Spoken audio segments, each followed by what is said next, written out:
My brother completely wrecked my vacation home, and when I confronted my parents, they shrugged and said, "He's young and you can afford it."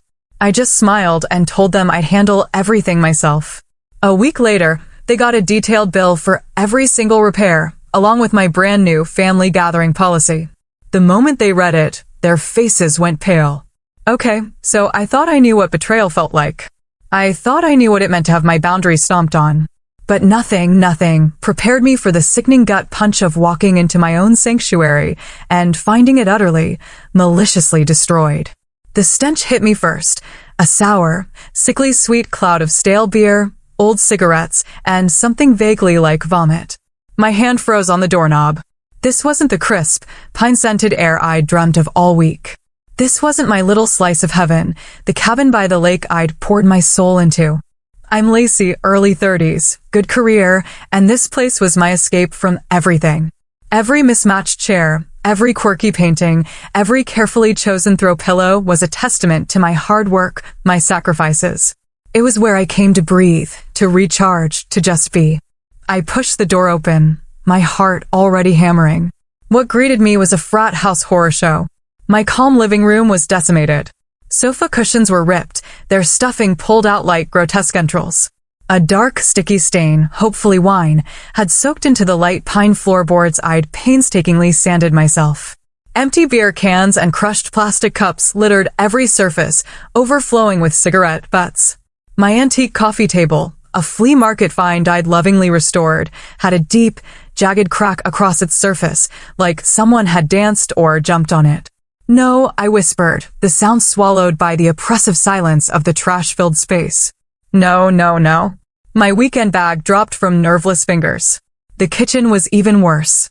The fridge door hung open, its contents spilled and congealing on the floor. Broken glass crunched under my boots. Someone had taken a thick, black permanent marker and drawn crude images on the cupboard doors. My carefully curated collection of artisanal mugs, gifts from friends, souvenirs from travels, smashed. All of them.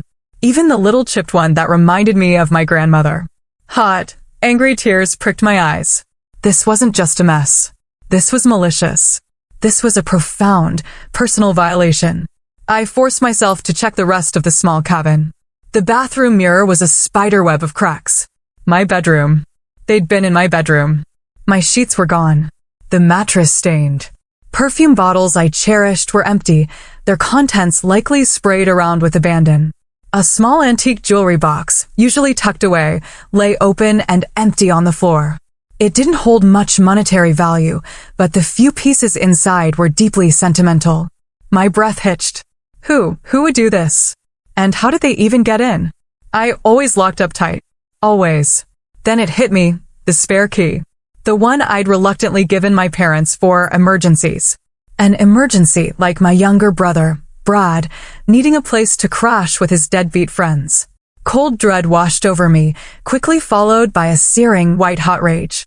Last year, after a minor break-in scare, I'd installed a small, discreet security camera facing the main entrance.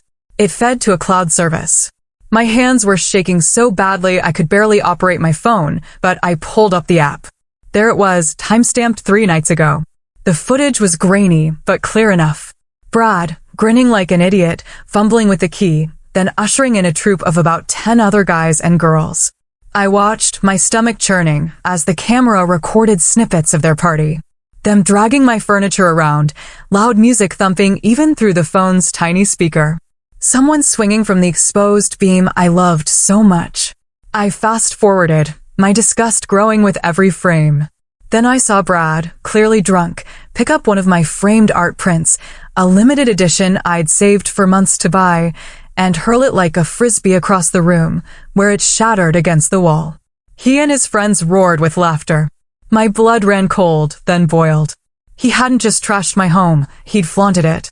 As if that wasn't enough, as I scrolled through the last bits of footage from the next morning, showing them finally leaving in a state of disarray, I saw Brad pause by the door. He looked directly at the camera, a smirk on his face. Then he scribbled something on a piece of paper and stuck it to the fridge with one of my magnets. I walked back into the kitchen, my gaze fixed on the fridge. There, amidst the marker graffiti, was a crumpled napkin. Scrawled on it, in Brad's unmistakable messy handwriting, were just 2 words: chill out. Chill out, my sanctuary, my peace, my hard-earned property, systematically destroyed. And his message was, chill out. He hadn't just trashed my home. He'd spat in my face. Chill out. The 2 words echoed in the trashed silence of my kitchen. My hands clenched so tight my nails bit into my palms. I took a deep, shuddering breath, not of calm, but of icy resolve. Oh, I was past chilling out. Way past. I pulled out my phone, my thumb hovering over Brad's contact. He picked up on the 3rd ring, his voice lazy and still thick with sleep, even though it was early afternoon.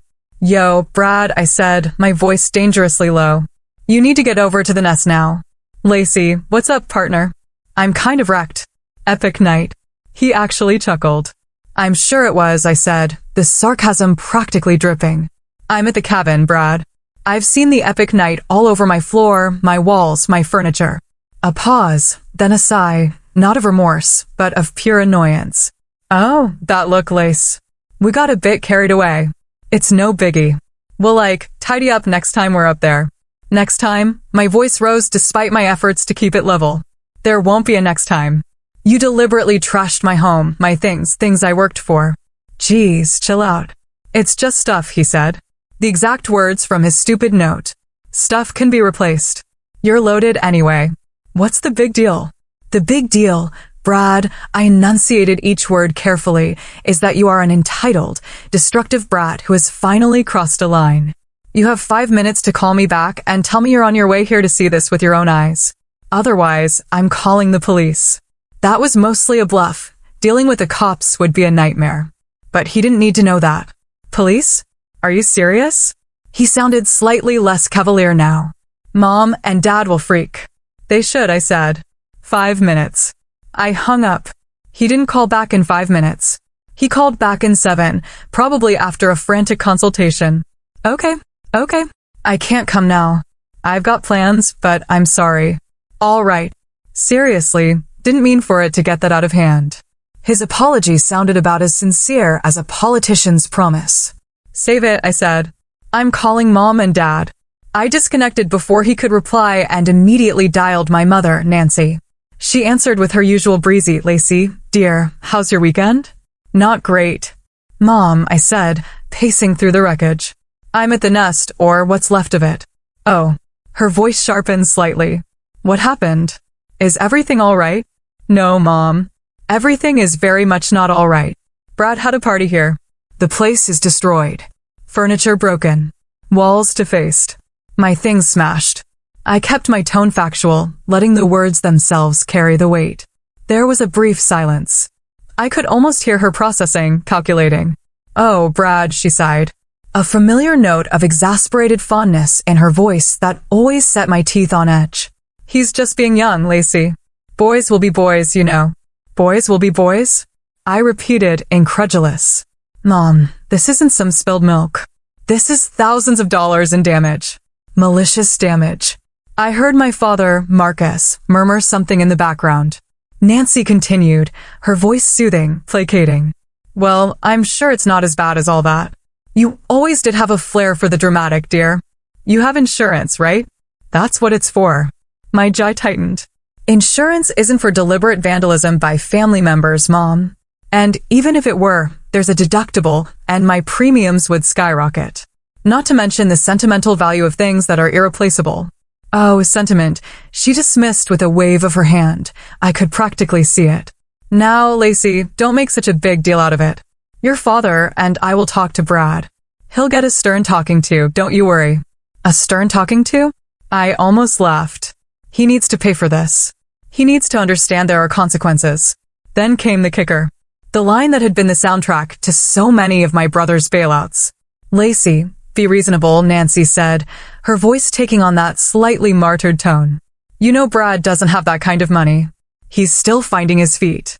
Besides, here, her voice brightened as if delivering a perfectly logical solution. You can afford it, unlike him. It's a bit of a mess, sure, but you can just get it cleaned up and replace what's broken. It'll be a write-off for you, probably. My father finally spoke, his voice echoing Nancy's sentiment. She's right, Lace. It's unfortunate, but let's not blow this out of proportion. Family helps each other out.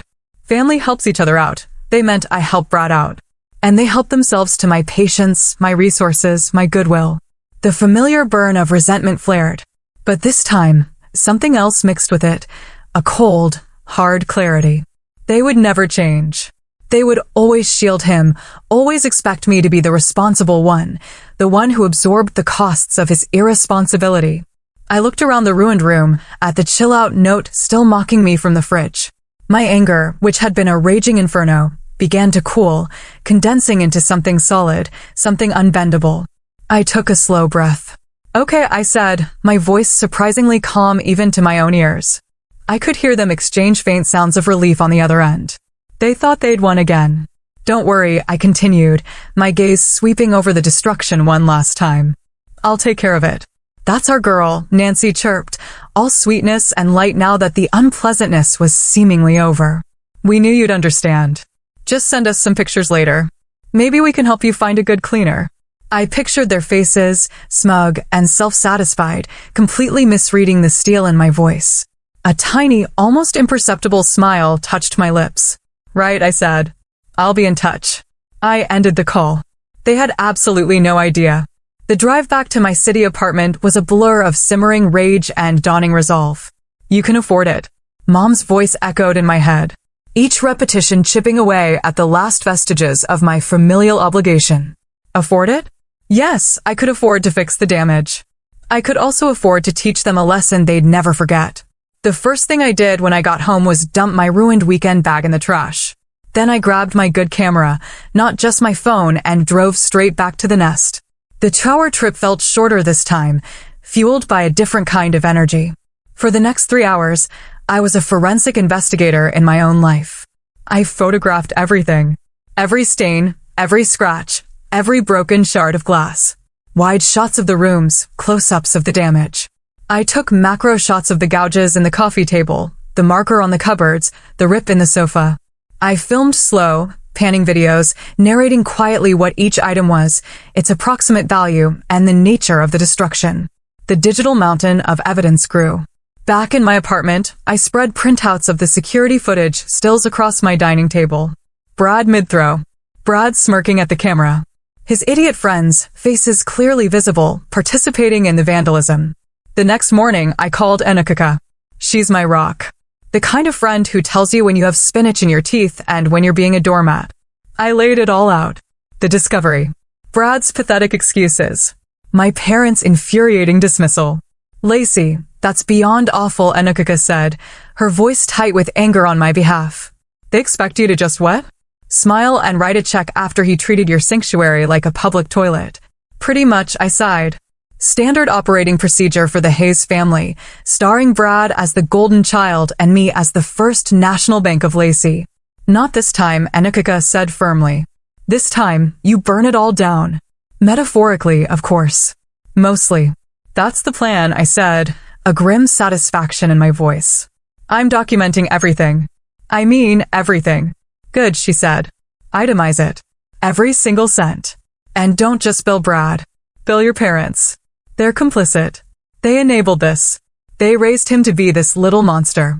Her words were like a balm to my frayed nerves. It wasn't just me being unreasonable. It wasn't just me overreacting. You think I should? I asked, though I already knew the answer. Abso-freaking-lutely, Enikaka said. They dismissed you because you can afford it. Fine. Let them contribute from their retirement fund. See how quickly their tune changes when it's their money on the line. That afternoon, I started compiling the list. Replacement cost for the custom sofa, $1,280. Repair and refinish antique coffee table, if salvageable, otherwise replacement estimated $600. New artisanal mugs, 12 at an average of $30 each, $360. Repainting kitchen cupboards, $400. Professional cleaning services for biohazards and extreme mess, $500. Replacing smashed art print, $450. The list went on and on, page after page. I researched current retail prices, got quotes from contractors for repairs. I was meticulous. I was ruthless. The total, when I finally tallied it up, was staggering. Even I was a little shocked. It was well into 5 figures. Then I called Ellis, a sharp lawyer I knew from a networking group. I wasn't looking to sue, not yet anyway, but I wanted the wording of my demands to be ironclad. I explained the situation briefly. Wow, Ellis said after a low whistle. Family. Can't live with them. Can't legally lock him in the shed. He chuckled. Okay, so you want to send them a formal demand for damages, and you want to restrict access to your properties? Smart. He Ave me some precise legal phrasing to include, making it clear that this was a serious claim for restitution of damages caused by negligence and vandalism, and that failure to pay could result in further legal action. He also helped me draft a very formal, very unambiguous new family gathering policy. It stated in no uncertain terms that effective immediately, Brad, Nancy, and Marcus were no longer permitted on any property owned by me for any reason, including but not limited to social calls, holidays, or emergencies they themselves manufactured. Any attempt to access said properties would be considered trespassing and dealt with accordingly. The final package was impressive. A thick stack of papers, a cover letter detailing the incident, and my profound disappointment, the multi-page itemized bill with copies of receipts and quotes, selected glossy photo prints of the worst damage, and the new family gathering policy. I made 2 identical sets. That evening, I stood in line at the post office, 2 large manila envelopes addressed separately, one to Brad, one to my parents. I paid for registered mail with return receipt requested. The postal clerk stamped them with a satisfying thud. As I walked out, the city lights seemed a little brighter. A weight I hadn't fully realized I was carrying had begun to lift. They thought I'd just roll over, absorb the cost, and smooth things over like always. They thought their dismissive words and Brad's pathetic sorry would be enough. They had no idea what was coming. This wasn't just about the money anymore. This was about respect, my respect, and they were about to learn its price.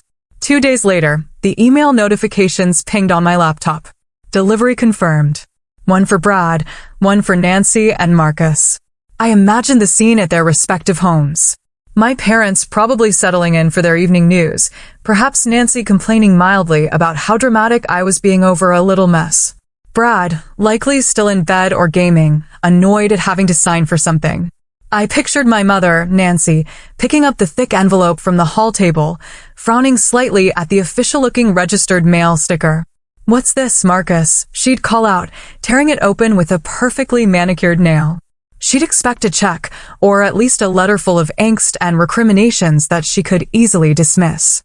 Instead, her eyes would scan the formal cover letter, the polite but firm tone, a stark contrast to the emotional outbursts she was used to from me when pushed too far. Then the bill.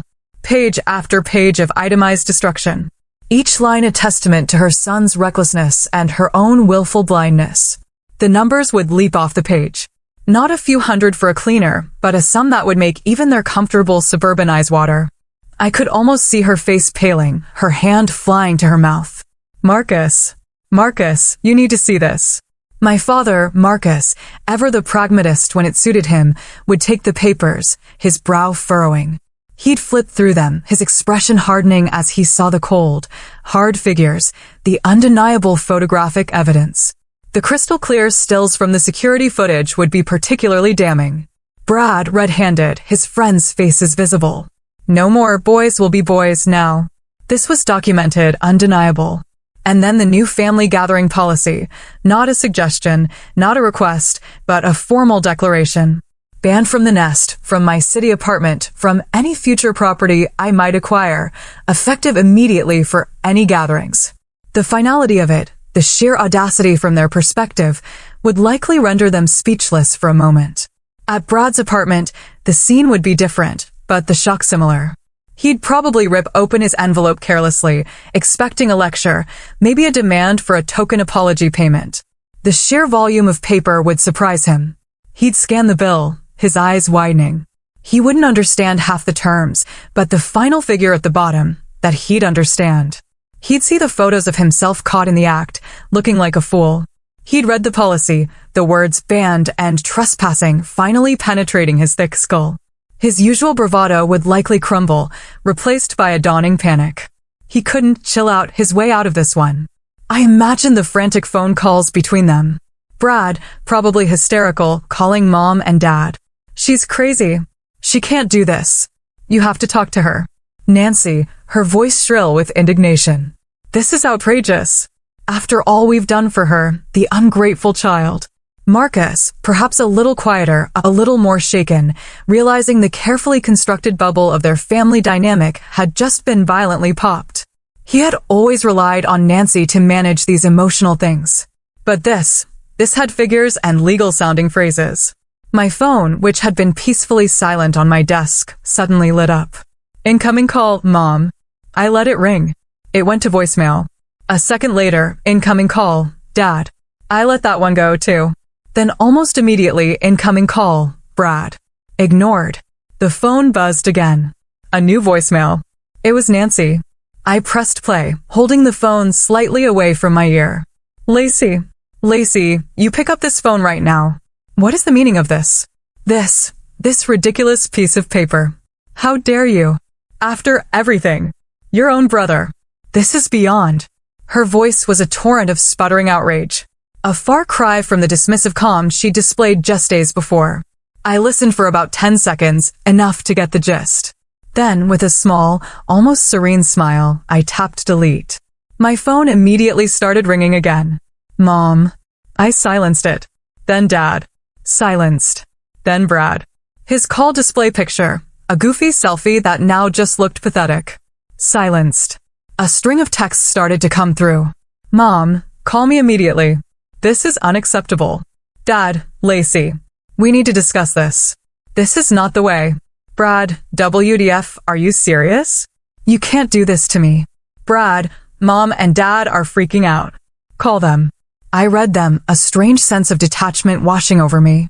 The panic in their words was a stark contrast to the quiet of my apartment. They were reacting exactly as I had anticipated.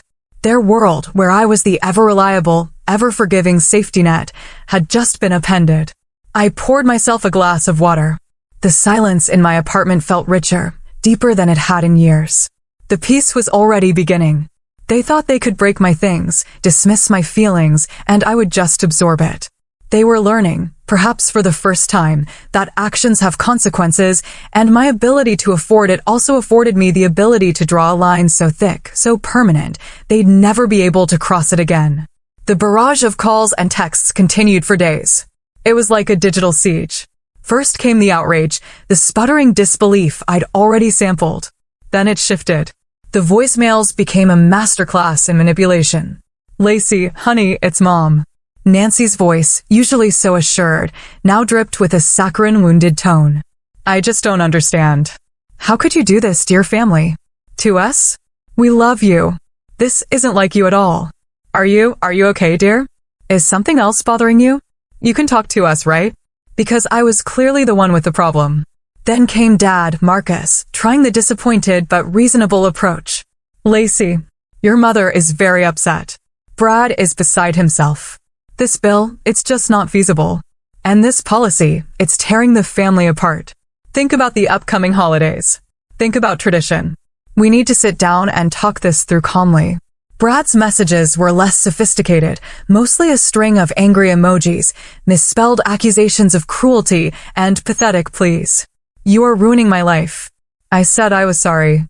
What more do you want? I didn't respond to any of them. Not a single call, not a single text. My silence seemed to infuriate them more than any argument could have. A few days later, a new number popped up on my caller ID. I didn't recognize it, so I let it go to voicemail. The message was from my Aunt Valentina, Mom's sister. Her voice was syrupy sweet, oozing concern. Lacey, darling, it's your Aunt Valentina. Your mother called me. She's terribly worried about you, and about this misunderstanding. Honey, families have disagreements, but this seems so extreme. Brad made a mistake, a silly, youthful mistake. But he's your brother and your parents. They're heartbroken. Can't we all just find a way to forgive and forget for the sake of family unity? Your mother said you're not even taking their calls. That's not like you, sweetheart. I rolled my eyes. So, Mom had deployed the flying monkeys. Valentina had always been a bit of a busybody, quick to offer unsolicited advice and mediate disputes, usually by pressuring everyone to concede to Nancy's wishes for peace. I actually considered calling Valentina back just to set her straight, but then I remembered Anukika's advice about Jade. Justify, argue, defend, explain. Engaging would just give them an opening. So, I texted her instead. A short, polite message, Aunt Valentina, thank you for your concern. The matter is between me, Brad, and my parents. My terms are clear and non-negotiable. I hope you can understand. Her reply was almost instantaneous. But Lacey, family is more important than money or old houses. Your mother is beside herself. Surely you can bend a little. I didn't reply to that one. Bending a little was how I'd ended up here in the first place. The next day, Anukika sent me a screenshot. You might want to see this, her message read.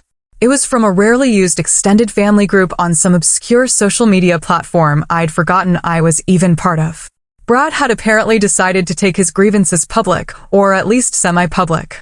His post was a masterpiece of victimhood, so disappointed in some family members who care more about stuff than people. I made a mistake and apologized, but now I'm being treated like a criminal and banned from seeing my own family just because she's rich and can bully everyone. Some people have no heart. Hashtag family drama, hashtag materialistic, hashtag sad. There were a few sympathetic comments from distant cousins who clearly only had his side of the story. Oh, Brad, that's awful. Some people forget where they came from. My blood simmered. The audacity. He hadn't just trashed my place, lied about it, and refused to take responsibility. Now he was trying to paint me as the villain, the cruel, materialistic older sister. He really wants to play dirty, does he? I muttered to myself, taking my own screenshots of his post and the comments. Fine. If he wanted to air dirty laundry, I had a whole laundromat full of evidence he couldn't even imagine. The security footage, the photos of the damage, his charming, chill-out note, my parents' dismissive texts, it was all neatly filed away. He was playing checkers while I was setting up a chess game he couldn't possibly win. This little smear campaign was just another nail in his own coffin. My resolve, already diamond hard, gained another layer of tempered steel. He had no idea how badly he'd just miscalculated. As October bled into November, the air turned crisp, and the first whispers of Thanksgiving started to circulate. Traditionally, Thanksgiving was a big production at my parents' house. Nancy lived for the performance of it, the perfect table setting, the elaborate menu, the carefully curated image of a happy, prosperous family. While they hosted, I was always expected to contribute significantly, a couple of elaborate side dishes, the expensive wine, often a hefty financial contribution towards the turkey and other supplies. Sometimes they'd even suggest a pre-dinner appetizer gathering at my city apartment because it was more modern or had better parking for some of the out-of-towners. This year, however, a giant, lacy-shaped wrench had been thrown into their holiday machinery. The bill for damages to the nest remained unpaid. The new family gathering policy remained firmly in effect. After the initial flurry of outrage calls and manipulative texts, a strange sort of silence had descended from their end, at least directly to me. It was the kind of silence that precedes a storm. They were clearly stonewalling on the payment, probably hoping I'd just give up or that the looming holiday would force my hand. Then the indirect pressure started. Aunt Valentina called again, her voice even more strained. Lacey, your mother is trying to plan Thanksgiving and she's just at a loss. She doesn't know what to do about you. Surely you're not going to let this ruin Thanksgiving for everyone. Aunt Valentina, I said, my voice calm and even. My plans for Thanksgiving are my own. The situation with my parents and Brad is separate. They have the bill and they have the policy. Nothing has changed. But it's Thanksgiving, she wailed, as if the holiday itself possessed magical powers of absolution. I politely ended the call. A few days later, an email landed in my inbox from Nancy. Subject: Thanksgiving plans. The email was a masterpiece of passive aggression and denial. It outlined the usual Thanksgiving dinner details at their house. Then casually added, Lacey, we'll need you to bring your famous pecan sweet potato casserole and the cranberry orange relish, and perhaps you could host a small cocktail hour at your place around 1 p.m. before everyone comes over here.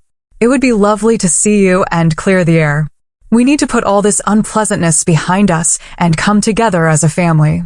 No mention of the 5-figure bill, no acknowledgement of the ban. It was as if my registered letters, the photos, the legalistic policy had all been a figment of my imagination. A temporary tantrum they were benevolently willing to overlook if I just came to my senses. I stared at the email, a humorless laugh escaping me. The sheer, unadulterated gall. When I read it to Anukika over coffee, she just shook her head. They're genuinely living in another reality, aren't they? Clear the air. The air is crystal clear, Lacey. You've made your position perfectly plain. So, what do I do? I asked, though I already knew. You make your own Thanksgiving plans, Anukika said, her eyes sparkling. Quiet, peaceful, and utterly devoid of drama. My place, your place, fancy takeout, sweatpants. The world is our oyster, my friend. The thought was incredibly appealing. A Thanksgiving without the forced smiles, the undercurrents of resentment, Nancy's subtle digs, and Brad's entitled whining. It sounded like paradise. Done, I said. My place. We'll order in from that amazing Indian place and watch terrible movies. Perfect. Anukika grinned. I didn't reply to Nancy's email. My silence was my answer. A week later, another email, this time from my father, Marcus. It was shorter, more direct, but equally delusional. Subject: Thanksgiving contributions. Lacey, your mother is getting anxious about the arrangements. We'll be by your place on Thursday morning, say around 10 a.m. to pick up your usual contributions for Thanksgiving dinner, and we can all talk then, like a normal family. This has gone on long enough. Not a request, a statement. As if they could just summon me, command my compliance, and override my clearly stated boundaries by sheer force of will. They were actually planning to just show up. The arrogance was breathtaking. This time I did reply. A single, concise sentence: my policy stands. Any uninvited appearance at my properties will be considered trespassing, and I will act accordingly.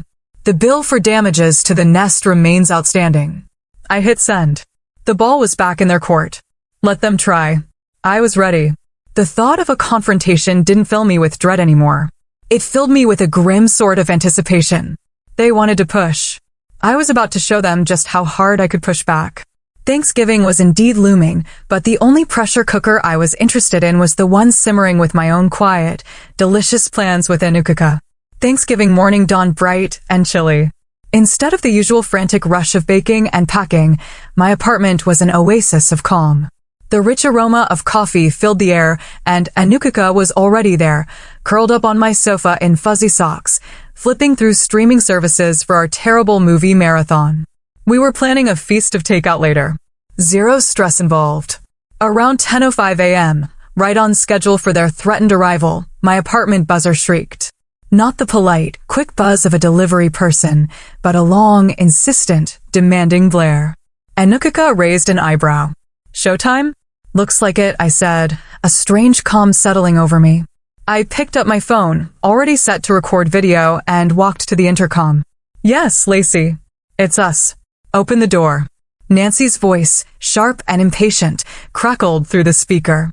I'm afraid I can't do that, Mom, I replied, my tone even. As I stated in my email, uninvited appearances are not welcome. Don't be ridiculous, Lacey. It's Thanksgiving. We're here to pick up your contributions and talk, Marcus chimed in, his voice booming slightly. There are no contributions, I said. And we have nothing further to discuss until the bill for the nest is settled.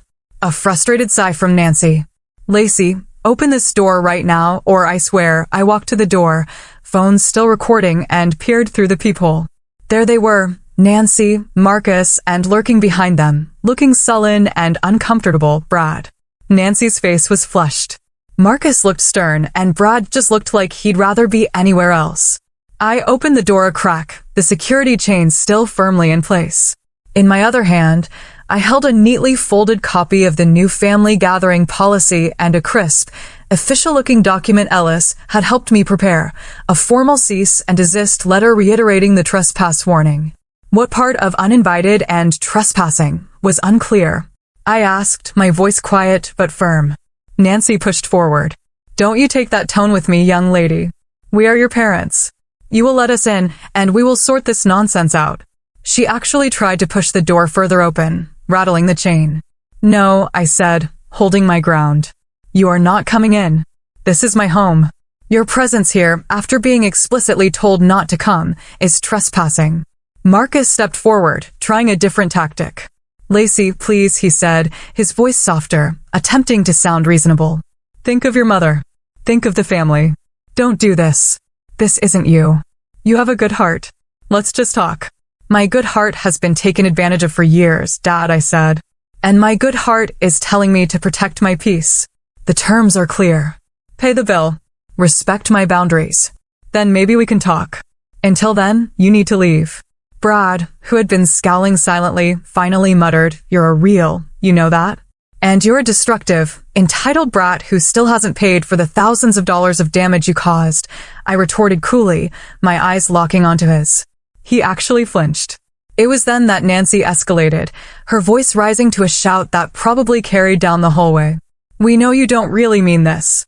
You always come through for family. You wouldn't dare turn us away on Thanksgiving. It's unnatural. Just as she hit her crescendo, the door to the apartment opposite mine opened a crack. Mrs. Henderson, my elderly, sweet-faced, and surprisingly observant neighbor, poked her head out. She'd been a resident in the building for decades and knew everyone's comings and goings. Oh, Lacey, dear, Mrs. Henderson said, her voice clear and carrying, though she was addressing me. She had a clear view of my parents and Brad clustered at my door. I meant to tell you I was watering my plants on my balcony that Friday, you know, the weekend before last. I saw Nancy and Marcus here. She nodded towards my parents, dropping young Brad and a whole carload of his rather rowdy-looking friends off at the end of your lane, the one that goes up to your little vacation place. I thought it was a bit odd they didn't drive all the way up or stop in themselves, just sort of waved them off. Quite a noisy bunch they were, too. A stunned silence fell. My parents froze. Nancy's mouth, which had been open mid-rant, snapped shut. Marcus's face went from stern to a sort of pasty gray. Brad looked like he wanted the floor to swallow him whole. Mrs. Henderson, bless her unintentional, perfectly timed intervention, had just torpedoed their entire narrative of ignorance, and boys will be boys.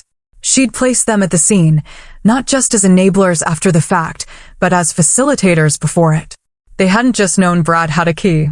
They'd actively delivered him and his hoard to my doorstep. I simply looked at them, my expression unyielding.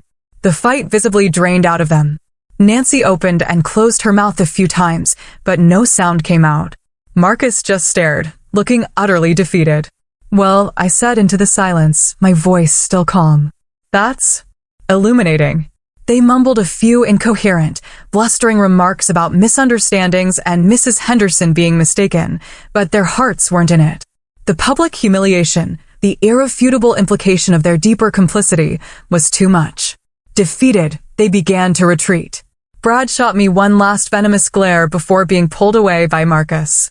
As they shuffled towards the elevator, I called out, loud enough for them and possibly Mrs. Henderson to hear clearly, the bill is still due.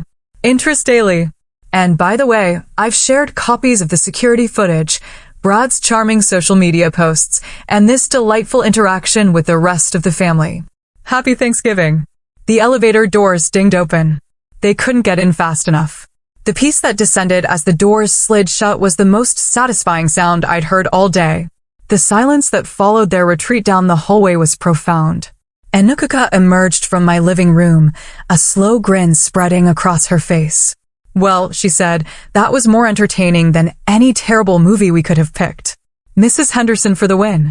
Tell me about it, I said, finally letting out a shaky laugh, the adrenaline starting to fade. I should send her a thank you bouquet. Our Thanksgiving was, as planned, quiet, peaceful, and filled with delicious Indian food and genuinely terrible B-movies. There were no passive-aggressive comments, no demands, no expectations, just easy conversation and the comfort of genuine friendship. It was the best Thanksgiving I'd had in years. In the days that followed, the fallout from the Thanksgiving showdown, as Enukuka dubbed it, began to ripple through the extended family. My cousin Kylie, who had always been more level-headed than most, called me a few days later. Lacey, she began, her voice hesitant. So, Aunt Nancy is telling everyone you threw them out on Thanksgiving after they just wanted to talk, and that Mrs. Henderson is a confused old lady. Is she now? I said calmly. Funny, because I have a crystal clear video of the entire interaction, including Mrs. Henderson's perfectly lucid statement. And I also have the security footage from the nest, Brad's charming social media confession, and copies of their dismissive texts when I first told them about the damage. I shared a little highlights reel with a few select people. Perhaps you'd like to see it. There was a pause. Oh, Kylie said.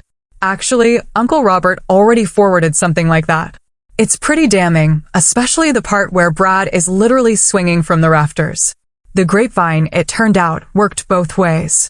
Once a few key, less biased relatives saw the actual evidence, the visual proof of the destruction, Brad's arrogance, my parents' complicity confirmed by Mrs. Henderson, and their aggressive behavior at my door, Nancy's narrative of the misunderstood son and the cruel, unforgiving daughter began to crumble.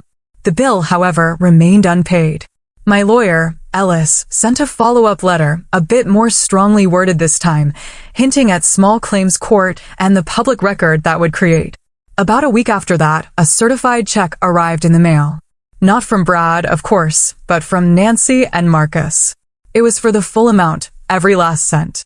There was no note, no apology, just the check. I deposited it immediately. The satisfaction was immense. Not just for the money, but for what it represented, accountability, finally. Kylie called again a few weeks before Christmas. Things are tense over here, she reported. Aunt Nancy is apparently a wreck. Not because she's sorry, from what I gather, but because everyone knows. Uncle Marcus had to take out a home equity loan to cover that bill you sent. They're not hosting Christmas this year. Say they're not feeling up to it. First time ever. And Brad? I asked, trying to keep my voice neutral. Total pariah, Kylie said bluntly. None of his usual enablers in the family want anything to do with him after seeing what he did. He apparently had some kind of meltdown when he realized no one was bailing him out of this financially or socially. Word is he's actually had to get a real job. Part-time stocking shelves. A faint, fading sadness touched me then. Not for them, but for the family I wished I'd had. The one that existed only in greeting cards and holiday movies. But it was quickly overshadowed by a profound sense of peace. The constant anxiety of waiting for the next demand, the next guilt trip, the next act of disrespect, it was gone. My apartment felt lighter. The nest, which I was slowly and lovingly restoring with the money they'd paid, felt like my sanctuary again. I didn't spend Christmas with them, obviously. Enukika and I started a new tradition, a quiet dinner, good wine, and volunteering at a local shelter on Christmas morning. It felt meaningful, real.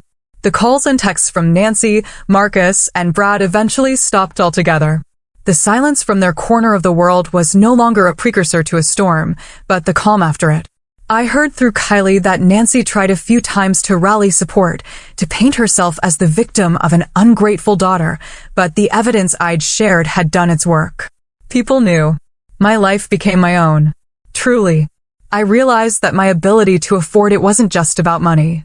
It was about affording myself peace, affording myself respect, affording myself the power to draw lines and enforce them. Sometimes, the only way to win your peace is to be willing to go to war for it. Even if the battlefield is your own front door and the enemy shares your blood. And let me tell you, the taste of that hard-won peace? It's the sweetest victory of all. If you're out there dealing with your own Brads and Nancys, know this. Your peace is worth fighting for. Don't ever let anyone make you feel guilty for demanding the respect you deserve.